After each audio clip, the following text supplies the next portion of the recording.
Have you ever stood beside someone for years only to realize you never truly saw them until they were gone? Graham Whitaker was a man of power, precision, and silence. Elena Bennett was the steady heart of his empire, his assistant, his compass, his constant. But one quiet tear in a boardroom and her sudden disappearance changed everything. What if the person you overlooked held your world together? And what if your silence, more than any mistake, was what drove them away? Now, facing a scandal that could destroy everything he built, Graham must confront more than corporate betrayal. He must ask himself whether it is too late to say the words he never dared to speak. If you've ever held back your truth, if you've ever wondered what one moment of honesty could change, then stay with us, because this story just might hold a piece of yours. The wind off Lake Michigan carried a bitter cold that night, sharp enough to slice through wool coats and concrete silence alike. From the 49th floor of the Skyline West Tower, the city of Chicago sprawled beneath Graham Whitaker like a frozen sea of lights. It was a Thursday, ordinary in every sense, except it wasn't The office was quiet, too quiet, the kind of quiet that doesn't just settle, but presses in from all sides, like the world holding its breath. Graham stood near the glass wall, one hand resting in his pocket, the other holding a tumbler of untouched scotch. He wasn't drinking. He hadn't been sleeping either. Not since Tuesday. Not since she disappeared. No resignation letter. No transfer request. No voicemail. No farewell coffee mug on her desk. Just gone. Elena Bennett had been the rhythm to his life for 3 years. She arranged his schedule, filtered the chaos, made decisions before he had to. She never overstepped, never demanded recognition, never once asked for thanks. She anticipated his moods with more precision than his most advanced analytic software. She was, without exaggeration, the reason his empire stayed standing. And on Tuesday morning, he watched her cry. He hadn't expected it. The boardroom had been tense. Quarterly results were down in one sector, and Graham had pushed hard. Too hard. Elena had walked in 3 minutes late, with the updated reports, something she never did. He snapped at her. Something sharp and cold and public. She didn't argue. She didn't defend herself. She simply placed the files on the table, turned slightly, and her eyes shimmered. Not from defiance, not from anger, from something far worse. Pain. Just for a second. A flicker. And then it was gone, but not for him. It had etched itself into his mind like a scar. And the worst part? He said nothing. Did nothing. Just watched her return to her seat, like a soldier returning to battle. That night, her office light never turned on. That morning, her seat remained empty.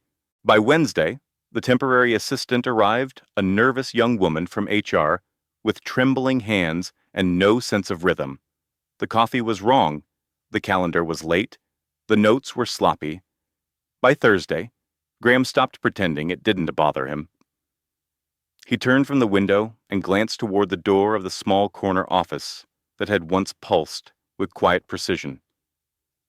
Elena's desk remained exactly as she had left it. A ceramic mug with "I run" on coffee and logic still sat near the edge, half filled with pens of different colors.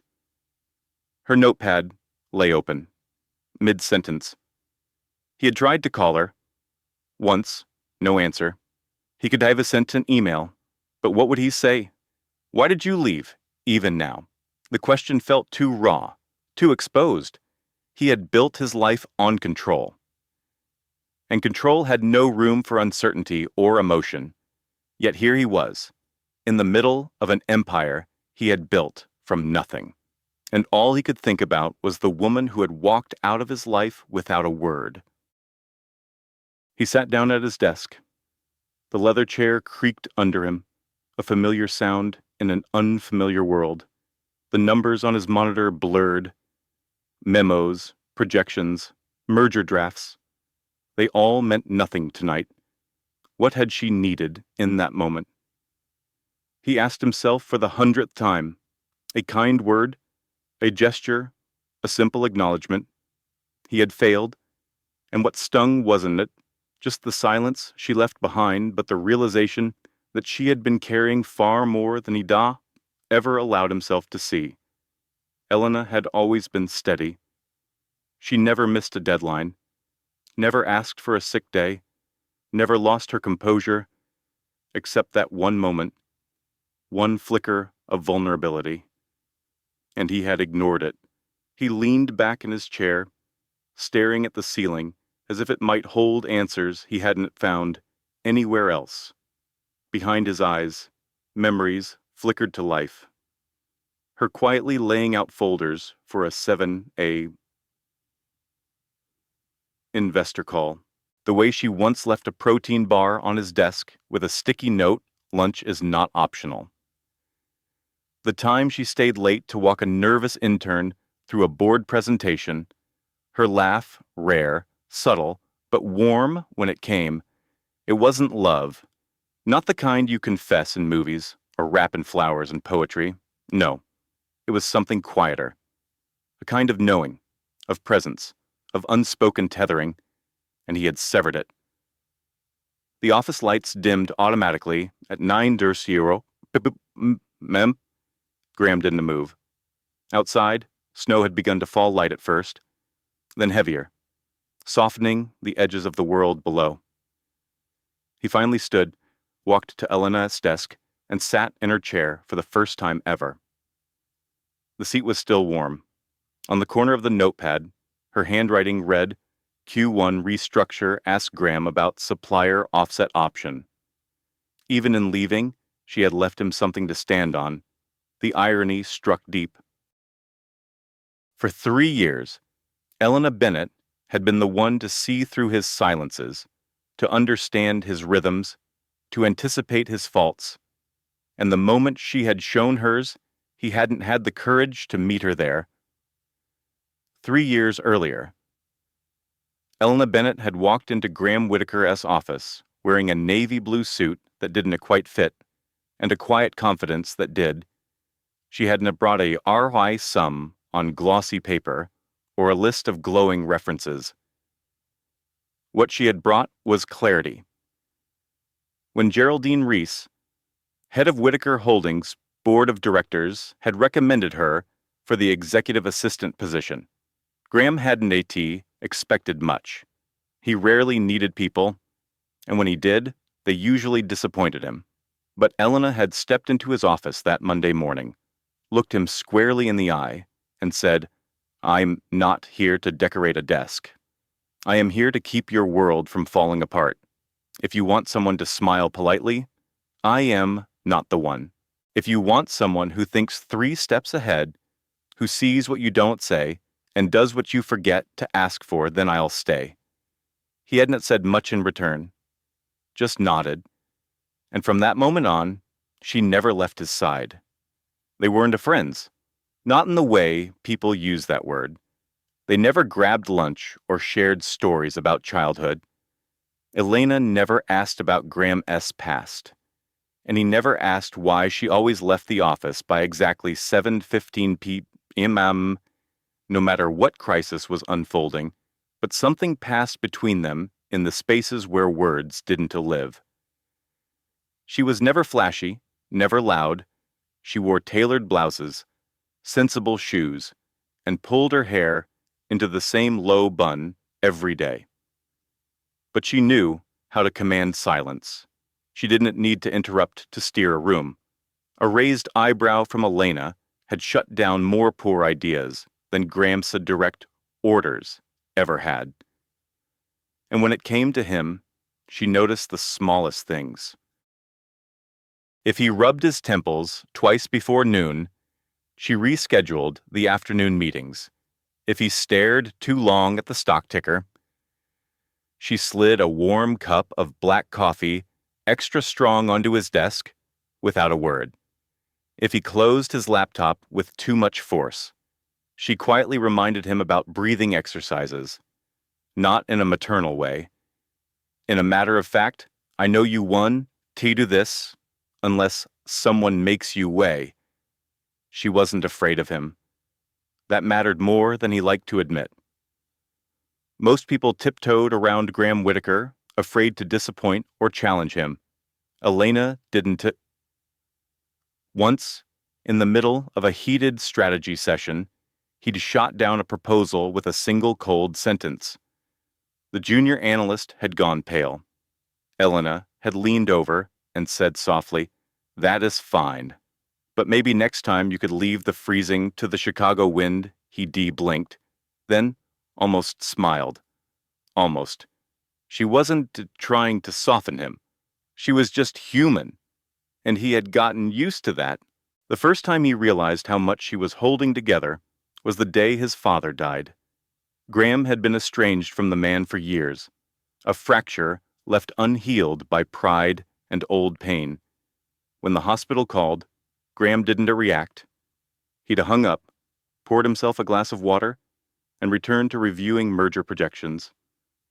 That afternoon, Elena canceled the rest of his meetings, sent his driver away, and walked into his office, holding a mug of tea. "Chamomile," she said, placing it in front of him.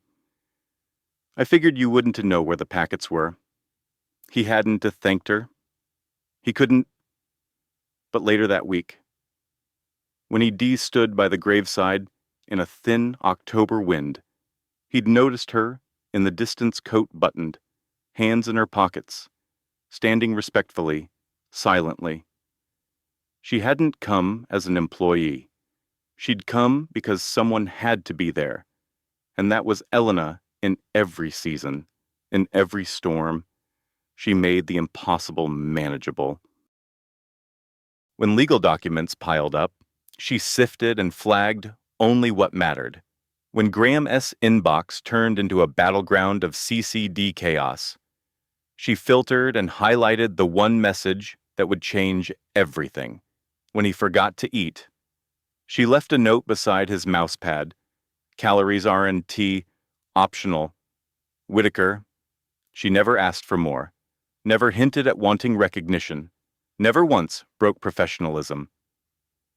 But there were moments, small ones, like when she paused outside his office a second longer than needed at the end of a long day.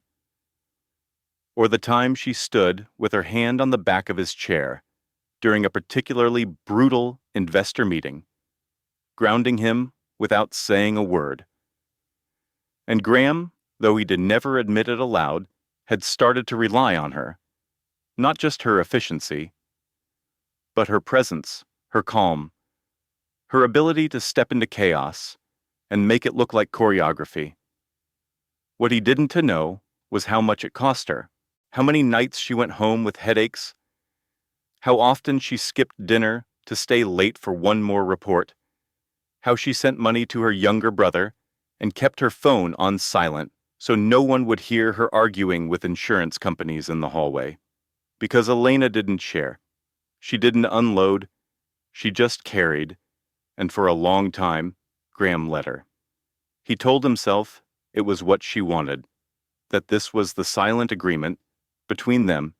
He'd give her autonomy and respect, and she'd never ask for more. It worked, until it didn't.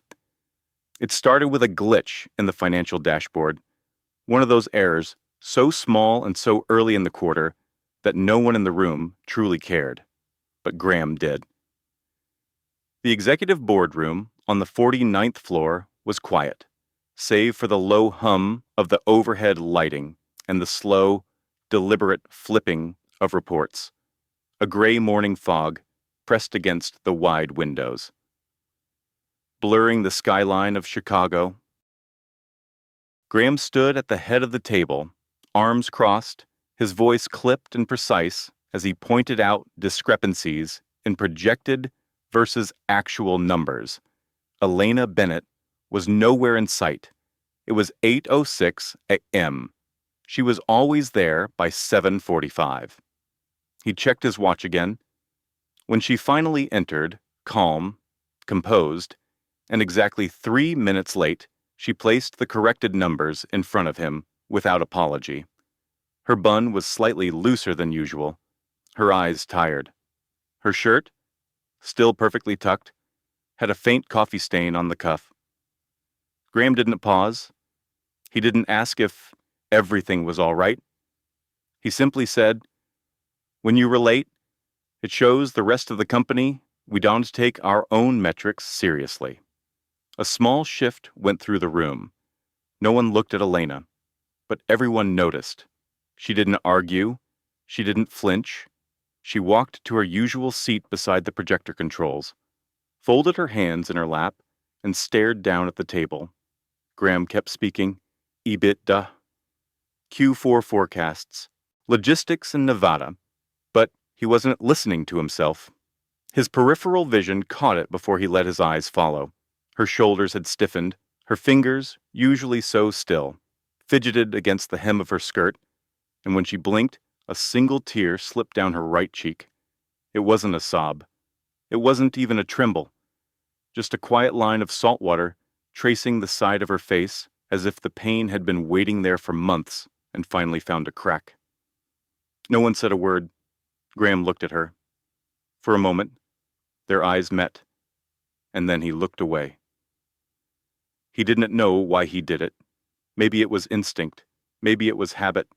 Maybe it was fear that if he acknowledged it, he would have to face everything he had overlooked for 3 years. So he turned to the whiteboard and kept talking. Behind him, silence gathered like snow. The meeting ended early. No one lingered.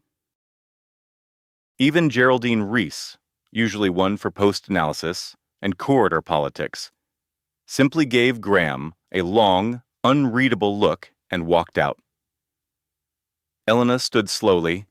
Her papers were still in neat stacks, but she didn't collect them. She left the room with her hands empty. He heard her heels on the marble floor, steady, unhurried. That afternoon, her office door remained shut. By 5:15, when she was usually packing up her laptop and leaving instructions for the night staff, the lights in her corner were off. At 6:00, Graham walked past her desk, paused, and looked at her chair. Empty. He went home. He didn't call. And he told himself she just needed space. But something inside him knew, deep, cold, undeniable, that something had shifted. Friday came. No Elena. The temp assistant arrived, confused and overly eager. She asked for a login code. She asked where the archived tax records were. She asked which coffee Graham preferred. He didn't answer. He just stared out the window as the snow began to fall. That night, when the office had emptied and the halls echoed with the soft hum of heating vents, Graham found himself standing in the center of the boardroom. Lights dimmed, the long table still marked with fingerprints and water rings from 2 days earlier. He replayed the moment in his mind again and again. The tear, the look, the silence. He should have said something, anything. He could have asked, "Are you all right?" He could have walked out after her. He could have apologized. But he didn't, because Graham Whitaker, for all his control, didn't know what to do with someone else. It's pain, especially when it stared him in the face and asked nothing in return. He walked back to his office, opened his laptop, and tried to work. Nothing stuck. He pulled out the quarterly forecast again, reread her margin notes in the sidebar, neat, analytical, specific. There was a tiny smiley face next to a corrected vendor code.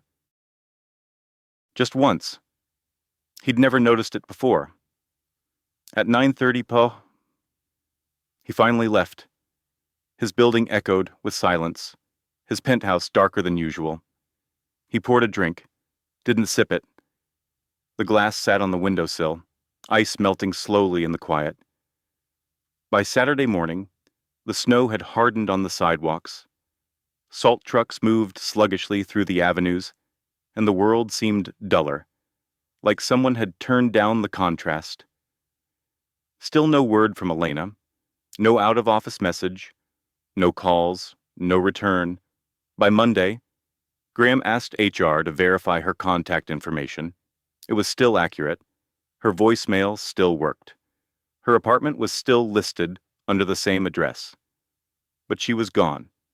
And somehow, despite having survived far bigger losses, more ruthless betrayals, and entire boardrooms full of liars, this quiet vanishing felt like the most unbearable defeat of his life.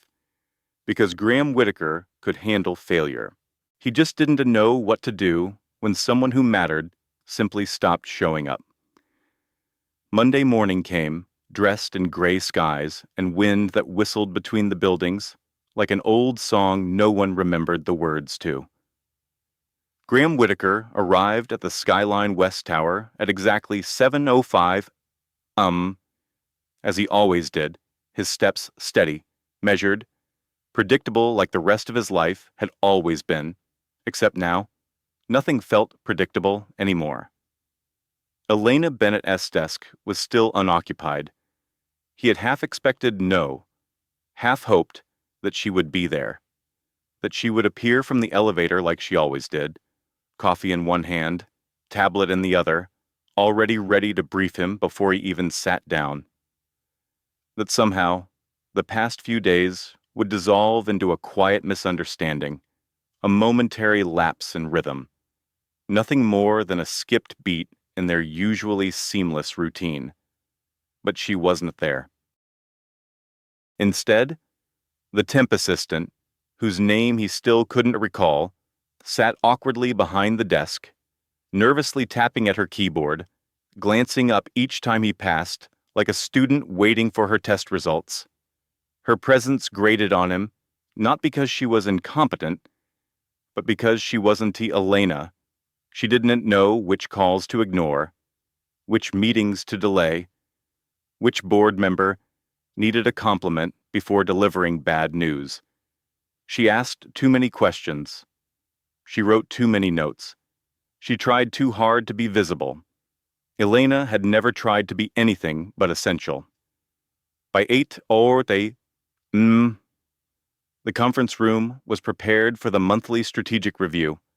The chairs were aligned, the coffee warm, the agendas printed. But everything felt off, like the temperature had dropped just a little too low, like the walls were listening. Graham took his seat at the head of the table, staring at the untouched agenda in front of him. His team filed in, offering clipped greetings and practiced smiles. Geraldine Reese arrived last, as always. With her signature silk scarf and quiet command of the room, her eyes met Graham's briefly. He saw the question there, still no Elena. He gave no answer. The meeting started. He barely spoke. The numbers on the projection screen danced in front of him, but he saw none of them. His thoughts flickered over missed emails, empty elevators, the scent of Elena's vanilla-scented hand cream that still lingered faintly in the hallway. At 10:17, up. The temp brought in his coffee. Wrong again. No sugar, no heat. He didn't touch it. When the meeting finally ended, Graham remained seated as the room emptied. He let the silence settle again. Deeper now, more permanent. Back in his office, the windows looked out over a city that kept moving, kept building, kept rushing forward, with or without him. His phone buzzed with a calendar alert. Weekly check-in with Elena, 11:30 a.m. He stared at it until it disappeared. At noon, he opened the file of quarterly projections, but the numbers blurred into meaningless strings. The logic that had always been his anchor suddenly felt hollow. He shut the folder, leaned back in his chair, and closed his eyes. There had been times over the last 3 years when he had imagined what would happen if she ever left. He had assumed there would be warning, a conversation, an exit plan, an opportunity to prepare, but this quiet, final absence. It was like someone had flipped a switch, and the world no longer responded to his voice. By mid-afternoon, he found himself wandering down the hallway without purpose. He passed legal, accounting, PR, each department humming with energy that felt distant, removed. Eventually, he stopped in front of Elena's office. The door was slightly ajar. He pushed it open. The room remained untouched. Her chair, empty. Her mug, still sitting on the corner, the one with the chipped rim and faded words, "Let the data speak." Her pen was still uncapped, resting beside a yellow legal pad. He sat in her chair, something he had never done before. From here, the office looked different, less powerful, more human. He looked at her bookshelf. Simple titles: Project Management, Behavioral Economics, a dog-eared copy of The Gift of Imperfection by Bren Brown. On her desk, a printed email from HR with the subject line, Annual Mental Health Benefits Overview. It had been opened, highlighted. His throat tightened. He hadn't known, hadn't he asked. She had carried everything alone. His hand drifted to her notepad, a list of names new applicants for the company mentorship program. Beside one of them, she had written in red ink, "Graham should meet this one. Reminds me of him." He sat back, overwhelmed by the quiet. The kind of quiet that wasn't just the absence of sound, but the absence of someone who had always known how to fill the space without making it about her. He left the room slowly. That evening, he walked past the reception desk and out onto the street without speaking to anyone. The snow had started, again soft flakes drifting under the streetlights. He didn't go home. Instead, he walked. Block after block, no destination, just motion. He thought about the time he found her at her desk on a Saturday morning, hair down, glasses on, eating dry cereal from a plastic bag while reviewing supplier contracts. She had looked up, surprised. "I needed to get ahead of the next fire," she had said, and smiled like it was nothing. He hadn't told her then, but it had floored him. That someone could care so much and ask for so little. Now, she was gone, and he didn't even know how to say her name out loud without feeling like he'd lost something irreplaceable. It was Tuesday morning when the first tremor hit. Graham Whitaker was seated in his office, staring at the skyline as a beam of pale winter sun struggled through the clouds, when his phone lit up with a direct message from Marcus Hale, his head of cybersecurity. "Urgent. Come to IT Level 10. Now." Graham rarely moved without reason, and even less without scheduling. But something about Marcus' tone left no room for protocol.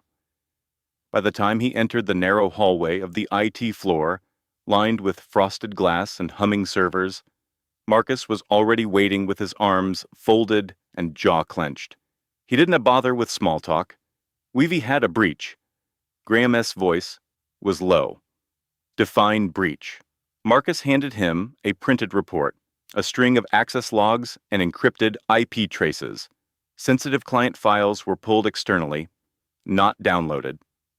Accessed. They pinged our backup servers at 3:12 a.m. Saturday morning, whoever it was used an internal login. Graham flipped through the pages.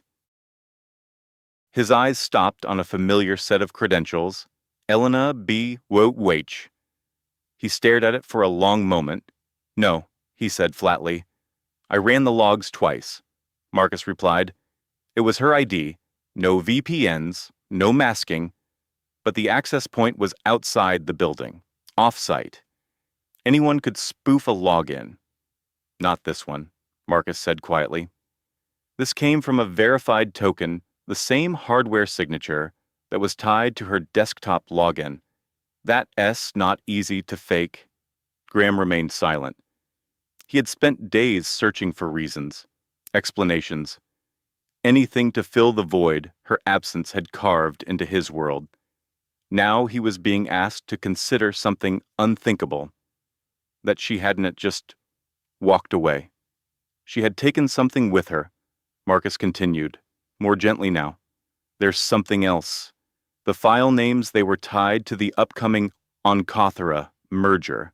Proprietary stuff. If it got out, Graham cut him off. Who knows, just me. For now. He exhaled. Good. Keep it that way. You're going to need to tell the board. Not yet, Graham. I said not yet. He walked out before Marcus could argue. By the time he returned to his office, the warmth had left the room entirely. He stared at Elena's empty desk. Had she done it? No. He couldn't have believed that. Wouldn't it?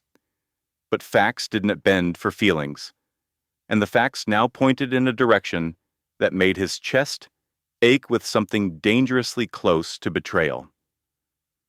That afternoon, the board met in an emergency closed-door session. Geraldine Reese was the first to speak after the preliminary numbers were reviewed. We've received a soft inquiry from Regulatory Counsel about client data exposure. Nothing formal yet, but if there's a breach and it traces back to us, we need to get ahead of it. Her eyes landed squarely on Graham. He didn't flinch. We reinvestigating. He said, so far, it's contained Philip Sutterfield, a newly appointed board member, leaned forward. Or covered up, Geraldine shot him a look. But didn't he intervene? Graham answered coolly, I don't cover up, I resolve. Then resolve it quickly, Geraldine said, because if the press gets even a whisper of insider mishandling tied to the merger, our valuation will drop 10 points overnight. When the meeting adjourned, Graham remained behind, alone again in the boardroom. He looked out the window at a city that had stopped feeling like home. He could still see Elena, that last day, shoulders pulled tight, face unreadable, the tears she hadn't meant to show. Was this what she had been carrying? Was there more beneath the surface than he ever bothered to ask? He returned to his office and opened the internal activity dashboard. Staring at the same access logs Marcus had handed him. They didn't lie, but they didn't explain either. He didn't sleep that night. He sat in his apartment, surrounded by silence. The file still open on his laptop, her name illuminated on the screen like a verdict. He tried to imagine her doing it, deliberately breaking trust, selling data, harming the company she had devoted herself to. It didn't fit. It didn't feel like her. But neither had her tears. And that was the part that terrified him most. Not that she might have betrayed him, but that she had been in pain for far longer than he had seen. And now she was gone, and he didn't know if he had the right to ask her why. By Wednesday afternoon, the edges of Graham Whitaker's world had begun to blur, not with chaos, but with questions that had no place in balance sheets or boardrooms. He had always prided himself on his capacity to remain still when others panicked, to reason when others reacted. But nothing about this felt rational. Nothing about Elena Bennett had ever seemed fragile until she was gone. And now, the silence was louder than any accusation. After the board meeting, after Marcus's reluctant updates, after rereading the access logs for the 5th time with no new clarity, Graham found himself in his private car without direction. He told his driver to head toward the lake, but stopped him halfway. Take me to St. Joseph's, he said. The driver didn't ask why. Few people ever did. St. Joseph S. Medical Center was a modest hospital on the north side of Chicago, clean, efficient, unremarkable. It was where Graham S. father, Howard Whitaker, had spent the last weeks of his life, a man who had once built steel frameworks for half the skyline. Howard had died quietly in a dim room overlooking the alley behind the building. No grand gestures, no final reconciliation. Graham hadn't been there. He had sent a check, arranged care, made sure the room had good light. He had never said goodbye. The guilt had dulled over the years into something hard and fixed, like scar tissue. But today, it pulsed again. He stepped inside the lobby. The scent of disinfectant and warm cafeteria food, familiar in an oddly comforting way. A nurse at the desk glanced up. "Can I help you?" "Sir, I am looking for someone who might remember my father," he said. "Howard Whitaker. He passed a few years ago. Room 508, I think." The nurse hesitated, then turned to a woman down the hallway. "Ellen. You worked 5 East around that time, right?" The woman she called Ellen was in her early 50s, with kind eyes and a clipboard under her arm. She walked toward him with polite curiosity. "I remember Mr. Whitaker," she said. "Didn't talk much, but always nodded when I brought his meals. Tall, kept the window blinds open. You must be his son." "I am," Graham replied. "Graham." Ellen nodded, then tilted her head. "You know, he had a visitor. Pretty regular one." Graham froze. "A visitor. Mm-hmm. Young woman. Neat. Quiet. Always came after visiting hours were over. I think she talked the front desk into letting her sit with him. Said she worked for his son." For a moment, Graham couldn't find his voice. "What did she look like?" "Dark blonde hair. Wore flats. Always carried a tablet and some file folders. Said her name was Elena. I think." He felt something inside him falter, like a fault line shifting under the surface. "She came every week," Ellen added. "Sat beside him, read to him sometimes. Talked about the office. Said you were too stubborn to come, but still cared." Graham stared at her. "She never told me she went there." Ellen smiled gently. "Didn't seem like she wanted credit. Just seemed like she didn't want him to be alone." He left the hospital without saying much more, each step heavier than the last. The Chicago wind cut through his coat as he crossed the parking lot. But he didn't feel it. His father had died alone, or so he thought. But someone had been there. Elena had been there, not because he asked, not because it was in her job description, not for recognition or praise. She had sat in silence with a man who hadn't spoken to his son in nearly a decade because she understood something that Graham never dared admit, that even unspoken things still mattered. He got back into the car and gave no direction. The driver waited in silence until Graham finally murmured, "Home." Inside his penthouse, he poured a drink and left it untouched on the counter. His mind was spinning, not with anger, not with betrayal, but with shame. He had trusted Elena with his schedule, his company, his day-to-day life. But he had never trusted her with the truth, and worse, he had never asked for hers. How much had she been carrying in silence? How many moments like that had he overlooked? How many times had she shown up, not because she had to, but because she chose to? And how little he had ever thanked her for it. He sat down at his desk and opened the drawer on the left, on the O. Inside was a folder of quarterly employee evaluations. Elena S. file was there clean. Efficient, perfect, no complaints, no concerns, just like her. He reached into the bottom of the drawer and pulled out a small, worn envelope he had tucked away years ago.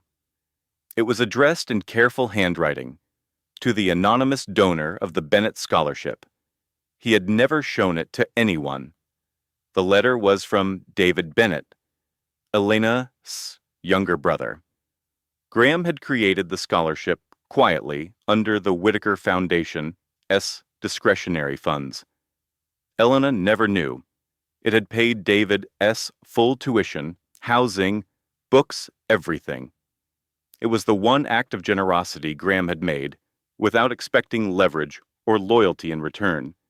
He had done it because he saw how hard Elena worked, how often she skipped meals to send money home, how much she never said. He read the letter again, this time slowly. Whoever you are, thank you. My sister is the strongest person I know. I just wanted someone to help carry the weight. You did. I'll make it count. The words blurred as his eyes stung. For the first time in years, Graham Whitaker felt something break inside. And it wasn't because someone had betrayed him. It was because someone had believed in him. And he had never told her he saw it. The night Graham Whitaker finally sat down to write the letter, Chicago was asleep, beneath a blanket of quiet snow, the kind that softened even the harshest edges of the city. It was almost midnight. His apartment, perched high above the lake, hummed with the usual low mechanical sounds, heat cycling, distant traffic far below, but inside, all was still. No screen glowed before him, no blinking cursor waited on a document. He had closed the laptop hours ago, pushed away the spreadsheets, the projections, the accusations. This wasn't work. This wasn't for the board, or the press, or even for Elena's personnel file. This was for her. In front of him sat a blank sheet of heavy, cream-colored stationery, the kind he used only for formal thank you notes or holiday correspondence. It felt too formal for what he needed to say, but too fragile to hold everything he carried. He picked up his pen and paused, then began. Elena, if you're rereading this, then I've finally found the courage to do what I should have done long ago. There are 100 things I don't know how to say, and 1,000 more I should be said when you were still here. You always understood silence, maybe more than anyone I've ever known. You moved through rooms with a kind of grace I couldn't name at the time. You never demanded attention, but somehow commanded it anyway, not by force, but by steadiness. For 3 years, I watched you hold together the chaos around me. You knew what I needed before I did. You protected my time, my space, my sanity. But I didn't protect you. And that's the part I will never stop regretting. That day in the boardroom, I saw it. The tear. The one you didn't want anyone to notice. And I did nothing. I said nothing. I looked away. Like a coward. Not because I didn't care. Because I cared too much. You caught me off guard. Elena. Not with the work. You were brilliant there. Flawless. But with everything else, your presence, your loyalty, your quiet strength. You made me feel things I didn't know how to name. And when I finally felt them, I didn't know how to hold them. That is not an excuse. It says the truth. There is more. Things I've kept from you, not because I didn't trust you, but because I didn't trust myself. I worried that if you knew, it would change how you looked at me. I funded David's scholarship. I did it through the Whitaker Foundation, so it wouldn't be traceable to me. I watched you juggle so much work. Family, late nights, quiet sacrifices. I saw you slip $20 bills into your coat sleeve before leaving for lunch. I saw you decline raises and bonuses and redirect them into departmental funding. I wanted to ease the weight you carried without taking anything away from you. I wanted to honor you without interfering. But maybe that was its own kind of arrogance. Maybe I should be asked. The worst part is, I did all that from a distance. I helped, but I never told you why. Never looked you in the eye and said you matter. Not because of what you do, but because of who you are. And now you are gone. And I deserve that. I don't expect this letter to fix anything. I don't write it with hope or entitlement. I write it because the truth, however late, is better than silence. Thank you for everything you gave me, your time, your trust, your restraint, and if somehow, in some small way, you still believe I am worth knowing. I'd like the chance to start again. No title, no role, just two people, and the words we never said. I miss your presence more than I ever thought possible. And yes, Elena, I'm sorry. And I love you. Graham.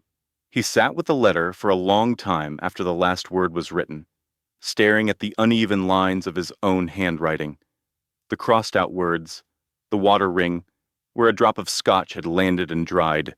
It wasn't a polished, it wasn't a professional, but it was real. He folded the letter, slid it carefully into an envelope, and wrote her name on the front in the same shaky script. He didn't have a home address, but he knew where to send it.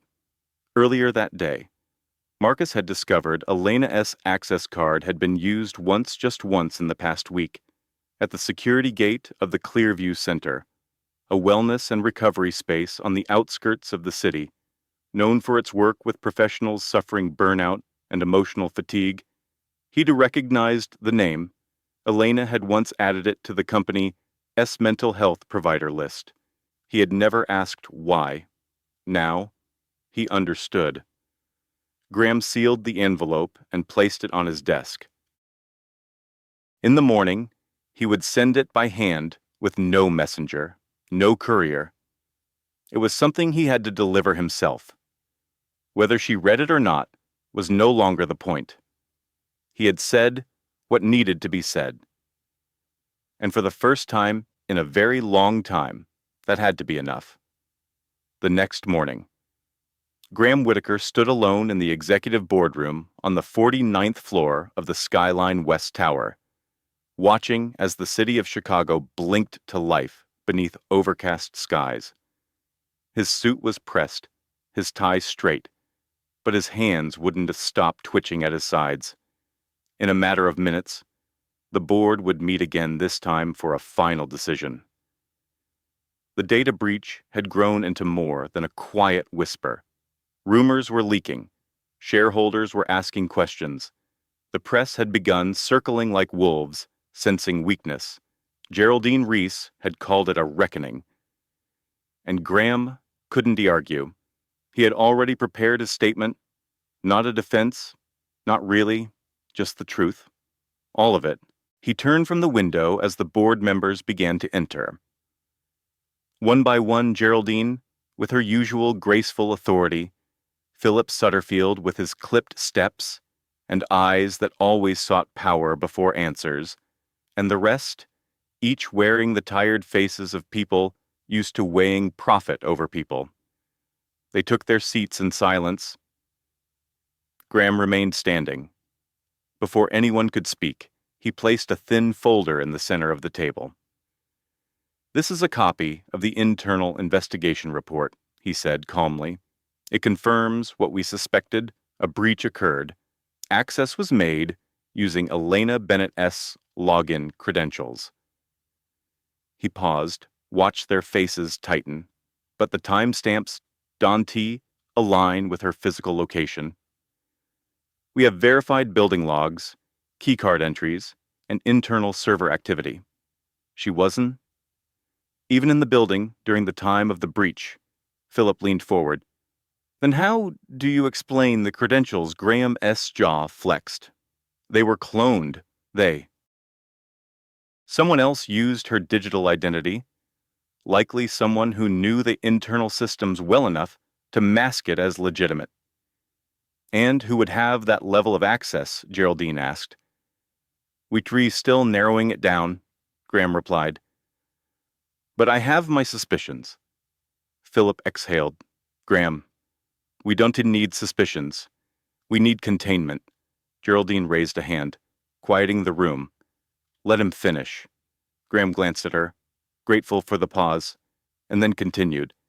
I take full responsibility for the delay in disclosing this to the board. I wanted to be certain because the person implicated has given more to this company than most of us ever will. She worked late. She protected our interests. She kept this place standing when I couldn't take. And when she was in pain, I didn't notice. When she was gone, I didn't ask why. I simply moved forward, like it didn't matter. He looked up, voice tightening, but it did.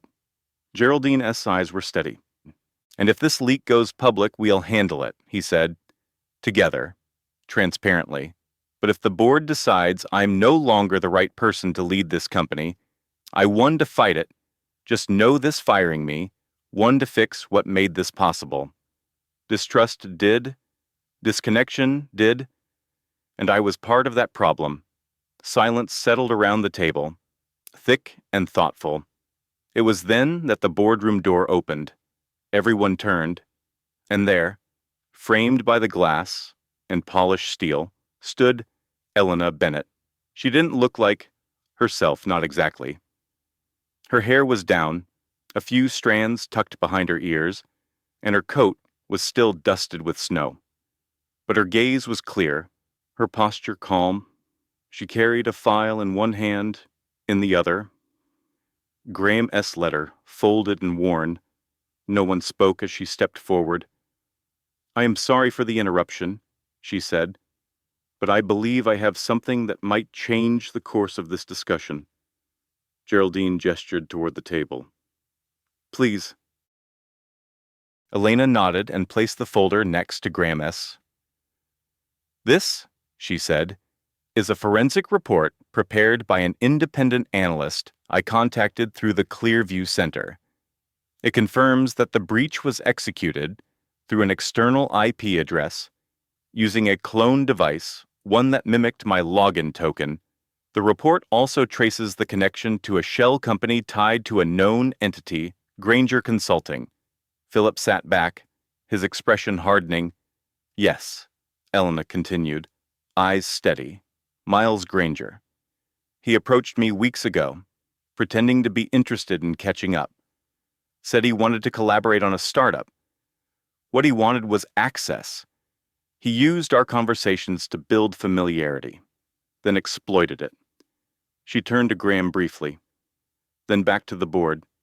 I didn't realize what he was doing until I stepped away, until I had time to breathe, and by then, the damage had already begun. Graham swallowed, the letter still in her hand burning a hole in his chest. Philip's voice broke the silence. Granger is a known operator. His firm has been involved in hostile takeovers. If he was embedded here, that's a serious breach of corporate security. Geraldine picked up the folder, scanned the summary, then looked at Elena. You compiled this, I did, with some help, Elena said. Graham stepped forward, but she held up a hand, gentle, firm. I'm not here to accuse or to reclaim my position. I just wanted the truth to be known. She looked at Graham then, really looked at him, and I wanted to return something.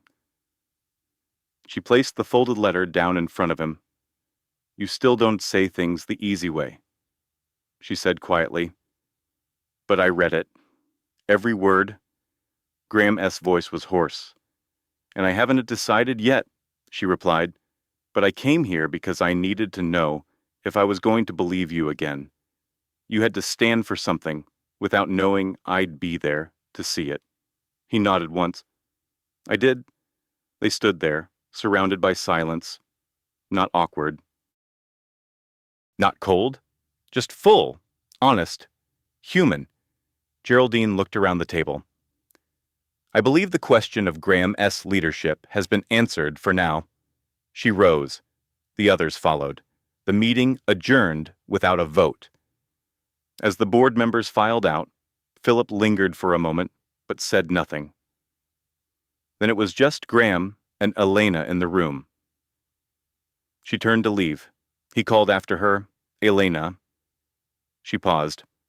"I am not asking you to come back," he said, "but if you ever need anything, I'll be here."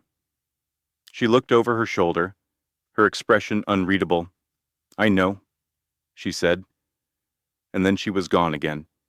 But this time, the silence didn't feel like loss. It felt like something waiting to begin.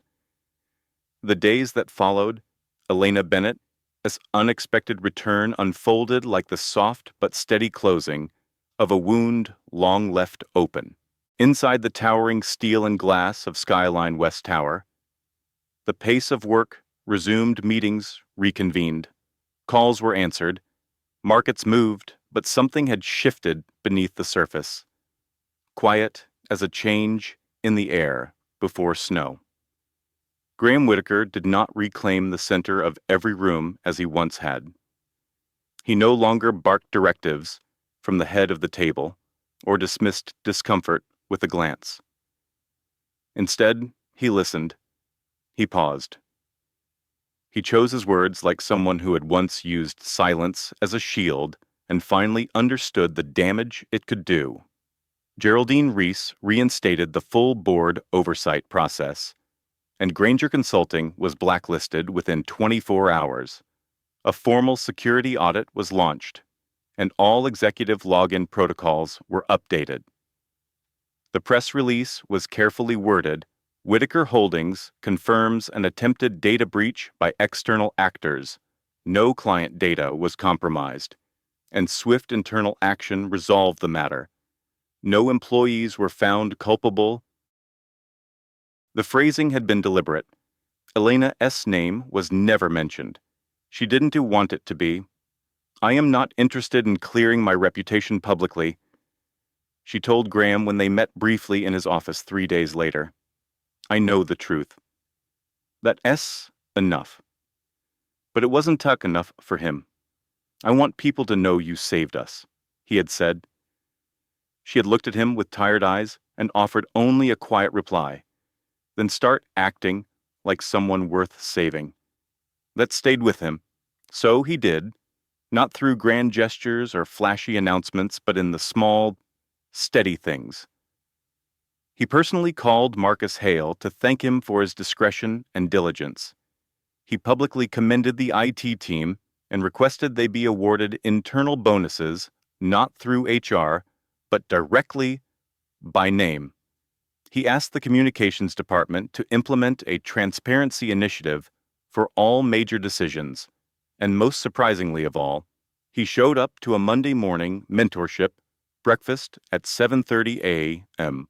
and stayed for the full hour, listening to interns pitch ideas about corporate ethics.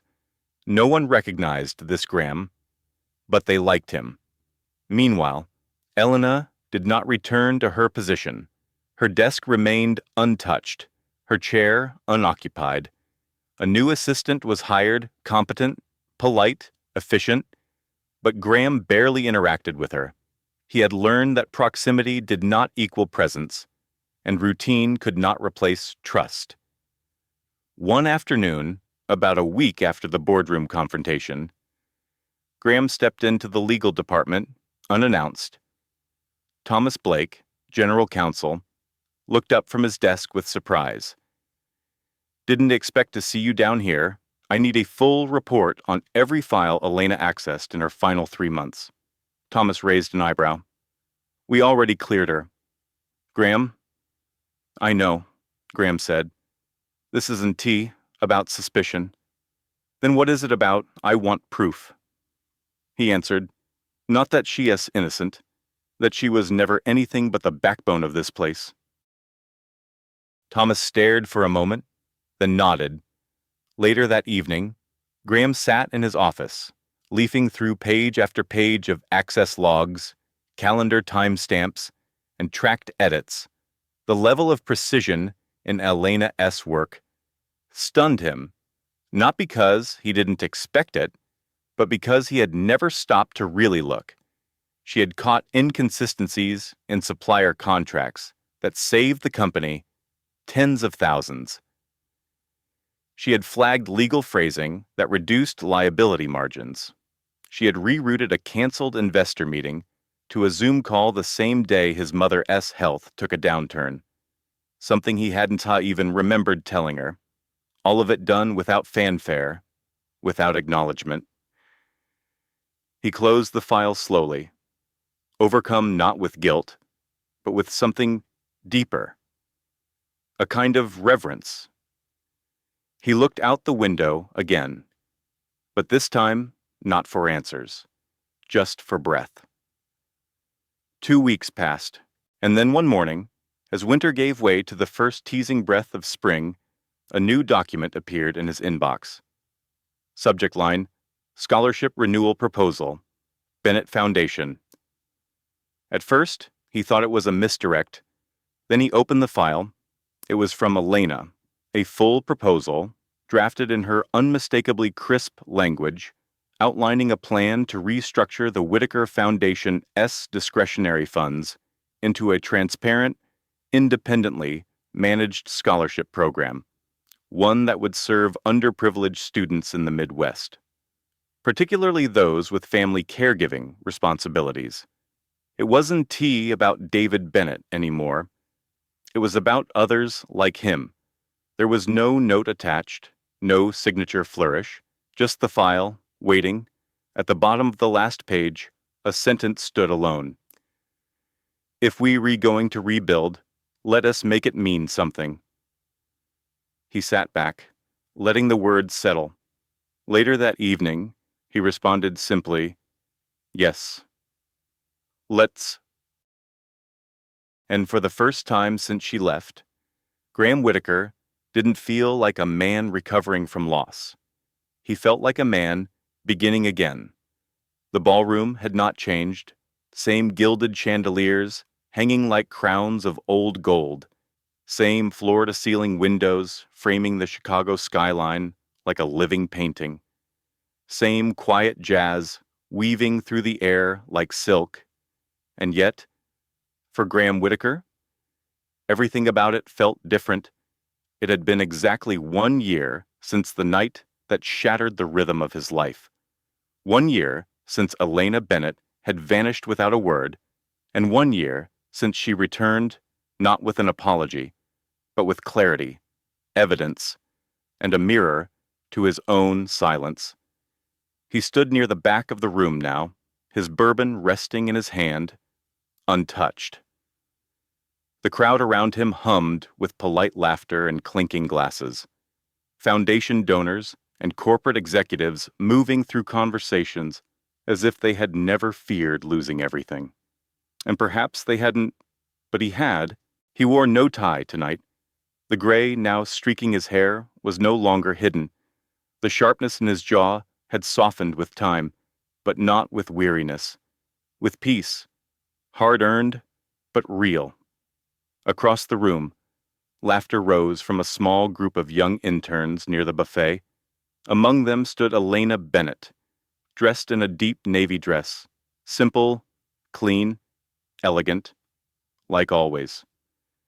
Her hair was pulled back loosely, a few strands slipping free to frame her face. She had not seen him yet. He didn't move at first. He just watched her. Not the way he used to analytically, with curiosity or guardedness, but openly, quietly, like someone who had once held a priceless object too loosely and now understood its weight. Finally, he stepped forward. He crossed the room slowly, passing handshakes and familiar faces, nodding to donors and executives. When he reached her, she turned at just the right moment. Their eyes met. There was no surprise in hers, only warmth. "You were late," she said, a trace of a smile tugging at her lips. "You were early," he replied, gently. "I live 5 blocks away." "I thought maybe you showed up early to steal the spotlight."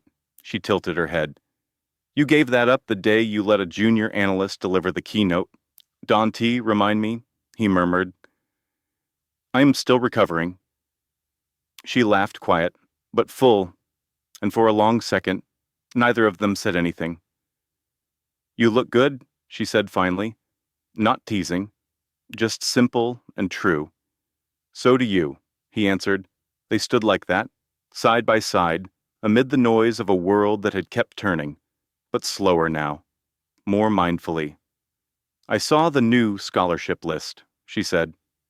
34 students this year." He nodded. "Your legacy-'s growing." "Our legacy," she corrected, voice soft. He looked at her. "I thought we agreed not to call it that." She smiled. "Fine. Our quiet rebellion." They both laughed. Then, from her clutch, she pulled a small envelope and handed it to him. "No letter this time," she said. "Just an invitation." He raised an eyebrow. "Curious." "Dinner," she added. "My place. Saturday. Just us." He took the envelope. Their fingers brushed. "I'd like that," he said, voice steady. "I know," she said with a wink. Later that evening, long after the event had ended, Graham found himself standing alone on the outdoor balcony that overlooked the city. The wind was soft and carried with it the first scent of spring. Lights blinked from rooftops below, music drifted faintly from inside. He didn't feel the need to rush back in. He heard footsteps behind him, then, without a word, Elena appeared and stood beside him. Her hand slipped gently into his, as if it had always belonged there. There was no performance in it, no uncertainty, just presence. They stood in silence, the kind that needed no explanation. "You used to hate these events," she said eventually. "I still do," he replied, "but I like who I get to come with now." She smiled and leaned her head against his shoulder, her breath soft against his arm. The city stretched before them, messy, loud, unpredictable, beautiful. And somehow, in this new chapter, neither of them had asked for, but both had chosen. They found what they had been missing all along. Not rescue, not perfection, not even closure, but grace. This story, at its core, had never truly been about data breaches or foundation galas, about boardroom politics or company scandals. Those were only the rooms the story passed through. At its heart, this was a story about the cost of silence, about what happens when we love quietly but forget to speak, about the people who show up again and again and what it means when they finally stop.